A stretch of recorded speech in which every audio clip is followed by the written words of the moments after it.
ಆಕಾಶಕ್ಕೆ ಚೆಪ್ಪರಾಕಿ ಈ ಭೂಮಿಯ ಮಂಟಪ ಮಾಡಿ ತಾರೆಗಳ ತೋರಣದ ಜೀವಗಳ ಜೋಡಿಸುವ ಕಲ್ಯಾಣ.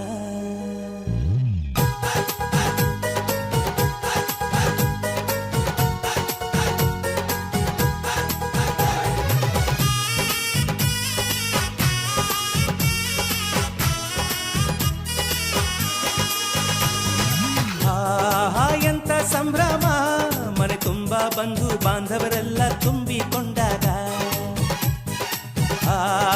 ಎಂತ ಸಂಗಮ, ಶುಭ ಲಗ್ನದಲ್ಲಿ ಗಂಡು ಹೆಣ್ಣು ಜೋಡಿಯಾದಾಗ. ಶಾಸ್ತ್ರೋಕ್ತ ಕಲ್ಯಾಣ ಏನ್ ಚಂದ ಕೇಳಣ್ಣ, ಭೂಮಿಗೆ ಸ್ವರ್ಗಾನ ತಂದಂತೆ ನೋಡಣ್ಣ.